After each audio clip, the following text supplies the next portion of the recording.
खुद पर इतना डाउट क्यों करते हो? छोटी सी बात होती है, तुम सोचते क्यों रह जाते हो?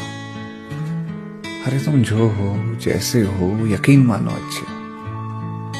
दूसरों की परवाह करते रहोगे तो कभी कुछ ठीक नहीं कर पाओगे। जब खुद ठीक रहोगे तभी तो सब कुछ ठीक कर पाओगे। खुद पर इतना डाउट क्यों करते हो?